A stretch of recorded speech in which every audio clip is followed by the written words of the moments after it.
A série 8, Justiça Climática, uma prioridade no século XXI, do programa Eu, Nós e Nosso Meio Ambiente WebDoc, está no ar. Neste terceiro episódio, nós trazemos a reflexão a respeito do recorte de gênero e de povos indígenas e quilombolas. Para este bate-papo, nossas convidadas são Ramangai, coordenadora do Grupo de Trabalho de Gênero do Engajamundo, pertencente ao povo Pataxó Ranranran, do município de Pau-Brasil, Bahia, território Caramurupa, Catarina, Paraguaçu, que é estudante do curso de Medicina Veterinária pela Universidade Federal do Recôncavo da Bahia. E Áurea Sena dos Santos, 29 anos, quilombola do município de Oriximiná, do Pará, na Amazônia, articuladora do Engajamundo.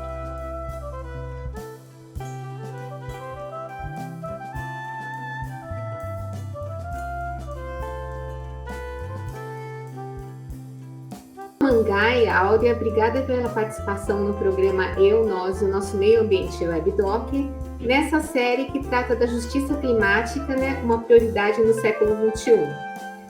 A primeira pergunta, que eu vou fazer para vocês, a Ramangai começa, depois a Áurea complementa, é sobre como a questão de gênero está inserida na pauta do Engajamundo quanto à justiça climática. Oi, gente, então, me chamo Mangai, eu pertenço ao povo Pataxó Ranranran. Atualmente eu sou uma das coordenadoras do grupo de trabalho de gênero, GT Gênero no Engajamundo. Falo daqui da Bahia e recentemente agora, a gente tem um grande histórico, de estar abordando a pauta de justiça climática, de racismo ambiental, mas até onde eu percebo, muito latente essas discussões apenas no GT de clima. E agora, recentemente, a gente está fortalecendo esses debates internamente dentro do grupo de trabalho de gênero e estamos costurando aí campanhas voltadas, inclusive, para o tema de racismo ambiental, para a gente entender esses conceitos, sistemas, que às vezes faz parte, muitas vezes, de diversas realidades, mas a pessoa não tem dimensão do quanto as injustiças climática afeta o seu dia a dia. Então, estamos começando a trabalhar essa temática dentro do GT Gênero, e agora no Orgulho LGBT, em mês de junho, a gente pretende lançar dar continuidade a uma campanha fazendo esse recorte de justiça climática e de como o racismo ambiental, por exemplo, perpassa pela luta LGBT. Então, assim também vai, na vida de mulheres e, enfim, é um assunto bastante importante e necessário, as discussões e os diálogos. Então, internamente estamos começando a introduzir de uma forma mais interseccional, essa é a palavra, conectando com que, na verdade, nada está desconectado, tudo está conectado. Então, é preciso a gente fortalecer essas discussões também dentro do GT. E, Áurea, como é que você vê essa questão de gênero, e a justiça climática, na sua realidade mesmo, no Quilombo, onde você vive no Pará também?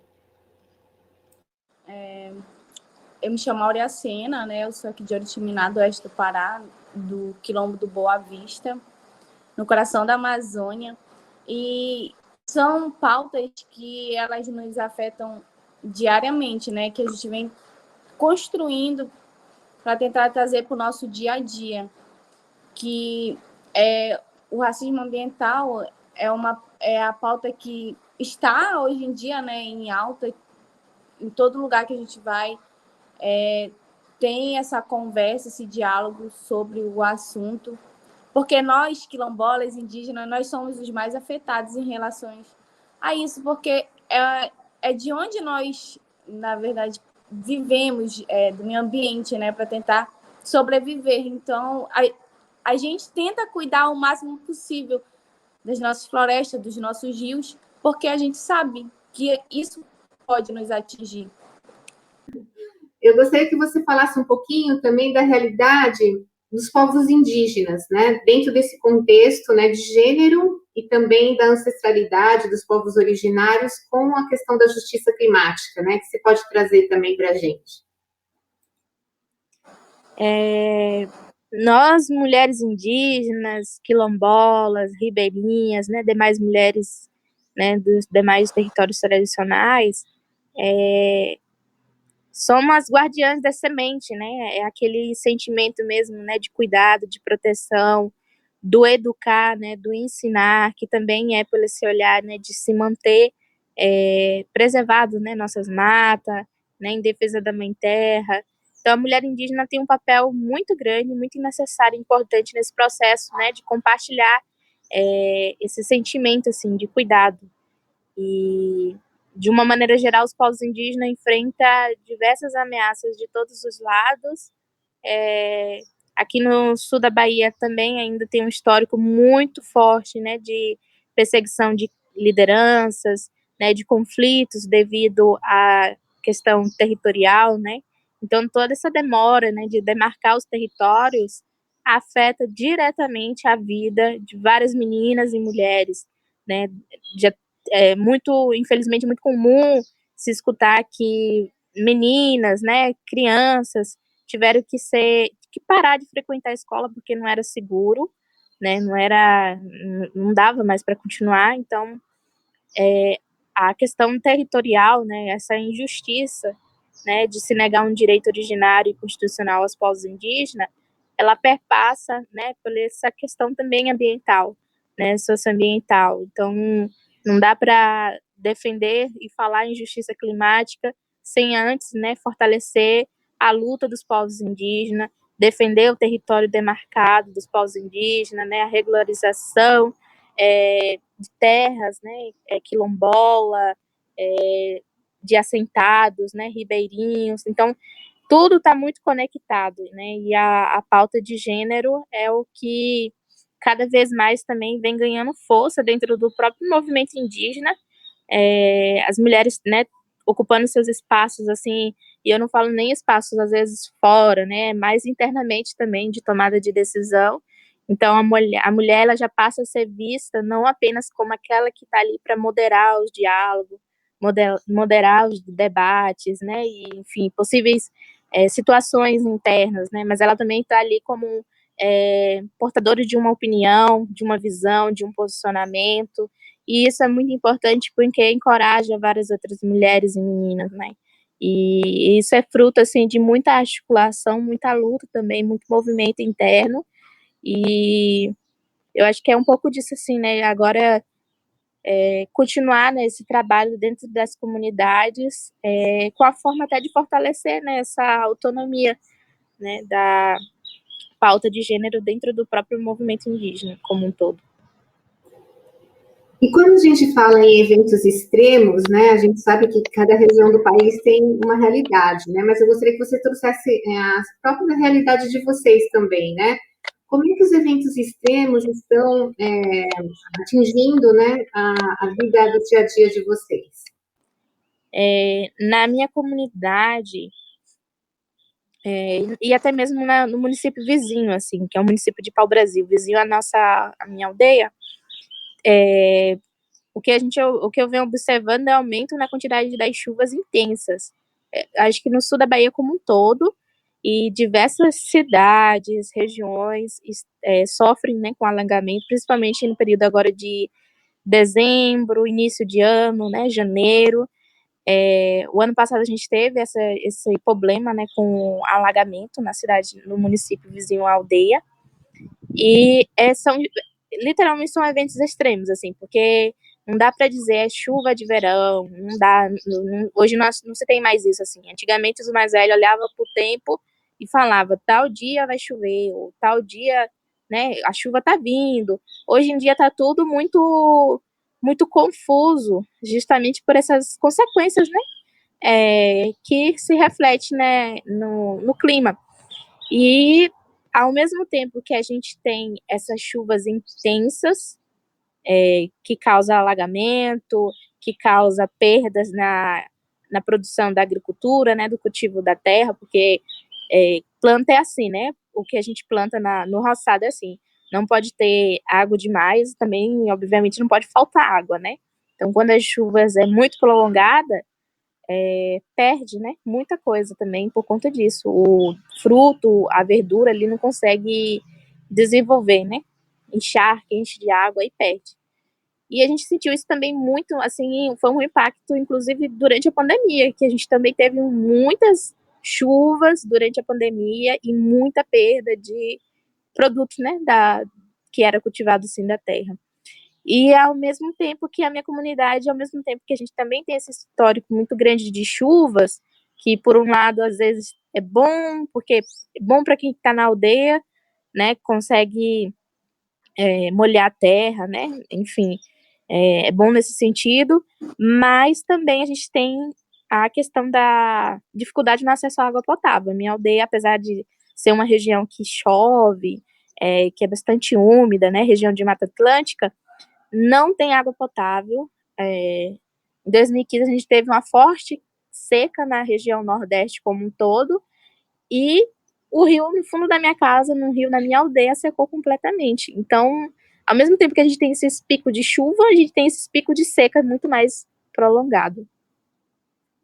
E Áurea, conte como é que está a sua realidade lá de eventos extremos, né, no Pará.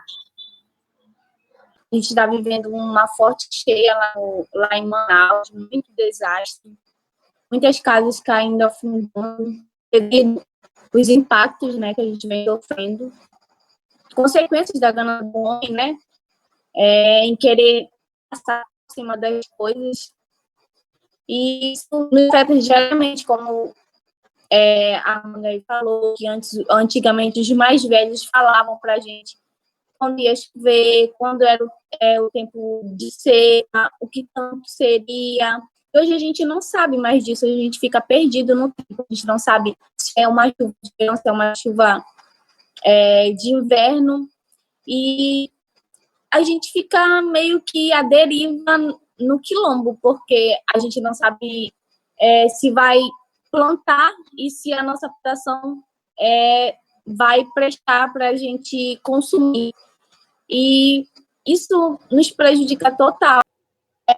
Isso. Aqui na minha região, aqui no Pará, a gente sofre com os impactos em relação ao meu quilombo, né? Que uma mineradora se instalou em nossas terras, e quando isso chove demais, como uma barragem se encontra à beira do nosso igarapé, quando chove, acaba ultrapassando para as margens do rio, né? E isso, geralmente, é de lá que a gente lava a roupa, a louça, acaba pegando água para o nosso próprio consumo, né? Porque não tem saneamento básico, não tem água potável, então a gente depende total dos nossos rios. Isso é muito prejudicial, né? Quanto a gente não sabe que minérios que tem lá dentro da nossa água, pode estar prejudicando nossos alimentos. E é isso. Certo. Agora eu gostaria que vocês pudessem responder quais foram os principais pontos, né, destacados pelo Engajamundo na 67ª sessão da Comissão da ONU sobre a situação das mulheres, né? Quais foram os pontos que vocês podem destacar? Esse ano foi o primeiro ano assim que a gente conseguiu levar e montar uma delegação para participar dessa conferência, desse momento em Nova York. E também a CSW ela ocorreu de dois formatos, né, online e presencial. Então a gente teve uma delegação de 6 meninas e para participar tanto no online quanto no presencial. Presencial apenas 2 conseguiram ir devido aos custos, né? E também até uma parte burocrática, né, de documentação. A gente encontrou um desafio muito grande, porque foi logo no período agora de festas de finais de ano, início de ano, então estava tudo muito demorado, e como para fazer entrevista, né, no consulado, às vezes tem que ir de um estado para o outro, isso dificultou, né, e eu e a Larissa, assim, a gente sempre acompanhando os bastidores, né, porque enfim, algumas questões de agenda nos impossibilitou também né, de tentar ir para Nova York. E uma das coisas, assim, que foi, assim, acaba sendo um sentimento de frustração também ao mesmo tempo, porque a CSW é um espaço tão importante, tão necessário, mas a gente não vê falando sobre. A gente tem pouquíssima participação brasileira nesse espaço, em Nova York, enfim. E as discussões acabam sendo discussões muito técnicas, então isso dificulta, né, no entendimento do que está sendo pautado, né, sobre o tema, né, como ele é abordado. E aí a delegação tinha essa missão de acessibilizar esse espaço, trazendo conteúdo, né, para contar como que está sendo essa experiência, contar o dia a dia, né, dessa conferência, enfim, o histórico também. E um dos pontos, né, que a gente queria era justamente fortalecer a presença da juventude brasileira nesse espaço de tomada de decisão, de diálogo tão necessário e importante, e com diferentes olhares, né, diferentes visões sobre o tema prioritário, que era voltado para o uso de tecnologia e inovação, né, na luta pela igualdade e empoderamento, né, de gênero, empoderamento de meninas e mulheres. E uma das coisas que acaba limitando, por incrível que pareça, vai de encontro com esse tema da CSW, né, que é tecnologia e inovação. Então, é um espaço que acontece há anos, tem o mesmo formato, não consegue agregar uma diversidade, uma representatividade e gerações também. E, por exemplo, para mim, que não fala inglês, que não fala um outro idioma, eu acabei não conseguindo participar e nem nem acompanhar nenhuma sessão online. Então, as meninas participaram, mas não tinha tradução simultânea. São eventos que seguem, né, o idioma oficial da ONU, e isso dificulta, porque eu estava em todo o processo ali de construção, de pensar coisas, né, de conteúdo, de incidência da própria delegação, de estratégia, de diálogo mesmo, né? Ali sendo esse suporte mesmo, e até mesmo como coordenadora do GT de gênero. Então, assim, a gente vai fazer também esse momento de avaliação interna, né, de entender também como que vai se dar as nossas participações no próximo ano, enfim, entender também, acho que foi uma experiência, assim, que foi muito bacana no sentido da gente entender, de fato, o que é o espaço, né, de fato, o que é a CSW. E, a partir disso, talvez começar a fazer essa articulação a nível nacional mesmo, sobre o tema, né, fazer essa pressão, levantar uns posicionamentos, né, que foram, a gente tinha uma lista de posicionamento, a gente entregou um documento feito, uma pesquisa feita do Engajamundo voltado para onde que anda e como é que está a participação da juventude brasileira na política federal, nacional, e isso foi entregue para uma ministra lá em Nova York, na conferência, e também tivemos participação em um jantar que tinha várias figuras, assim, importantes. Então, foi um momento marcante, apesar de todos esses desafios, né, e, enfim, sentimento mesmo de sentir o espaço. Foi bacana, mas ainda temos muito ainda que provocar para que esse espaço, de fato, seja acessibilizado, para que nossas vozes sejam escutadas lá dentro e que a gente consiga levar, quem sabe na próxima delegação, né, uma quantidade, né, representativa maior, né, com uma diversidade regional, né, territorial também, internamente, assim, olhando para dentro do Engaja. E em relação à pauta climática, que é algo muito latente, né, é justamente nesse sentido, porque acho que antes mesmo de começar a CSW, né, começou aquelas compartilhamento da situação do povo Yanomami, né, então um dos posicionamentos é defender, né, e levar isso, né, a questão territorial, né, de dizer não ao garimpo, de quanto tudo isso, né, de como tudo isso impacta a vida de meninas e mulheres aqui no Brasil. Eu acho que era mais nesse sentido, assim mesmo, de levar essas diferentes realidades sobre o mesmo tema, que eu acho que é o que vai de encontro com a realidade do Brasil, se tratando, né, de direitos, né, de meninas e mulheres. Então, a gente ainda tem um longo caminho. CSW é bem diferente de COP, que é a Conferência de Clima da ONU, que a gente já consegue ter uma participação muito maior, apesar de todo o custo e, enfim, todo o recurso, né, que demanda também, né, para estar nesses lugares, assim. CSW, assim, foi a primeira participação, então a gente tem bastante coisa, assim, para começar a se pensar pós, né, conferência. A gente também vai se esforçar para lançar um relatório final, né, sobre a nossa participação na CSW. Então, acho que isso também pode até ser utilizado também em outros momentos, assim, para a gente tocar algumas outras ideias, assim, e pensar também, continuar pensando de forma estratégica como fazer essa incidência a nível nacional, esse diálogo aqui também no Brasil. A gente está chegando nos momentos finais, mas eu acho que o mais importante é que, assim, vocês possam falar quais são as prioridades para vocês, né?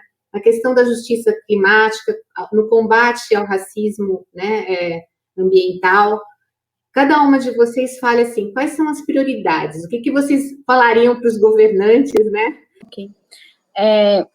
Eu gostaria que o governo, as pessoas que têm o poder nas mãos, pudesse dar mais visibilidade para a gente, trazer mais pautas voltadas para nós, para o nosso povo, e ter um olhar melhor para a gente, para poder a gente se direcionar, porque a gente é afetado constantemente, não é de hoje, é de muitos anos atrás, e não muda, com o passar do tempo só vem aumentando. E a gente vem sofrendo essas penalidades com o passar dos anos, que são as enchentes, que são as secas, e isso traz consequências futuras para os nossos filhos, os meus netos. Então, isso é muito importante. A gente precisa dessas pautas, a gente precisa desse olhar para dentro do quilombo, para dentro das comunidades indígenas, os ribeirinhos. Eu acho que essas pautas são muito importantes, e a gente quer estar também no poder de falar, sim, nós mesmos, nós terem essa fala que só diz respeito a nós mesmos. Eu acho que a gente precisa estar inserido mais nesses espaços. Ramangaí, por favor.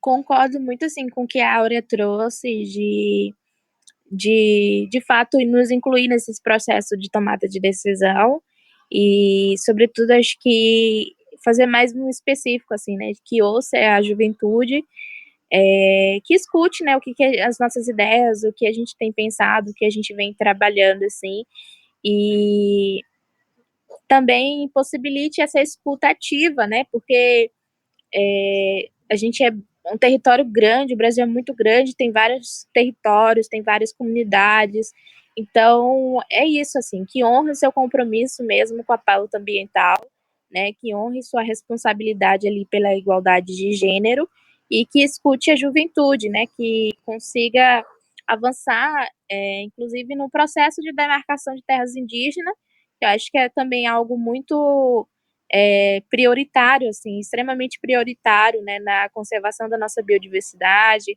né, por justiça climática, honrar mesmo esses compromissos e responsabilidade para que, de fato, a gente consiga ir caminhando, né. Bom, meninas, gratidão, né, pela participação e que vocês possam ter êxito, né, nas pautas aí que vocês estão defendendo e que numa próxima oportunidade a gente venha conversar, né, dessas conquistas também, né, que vocês estão fazendo, né, com o tempo. Muito obrigada, viu?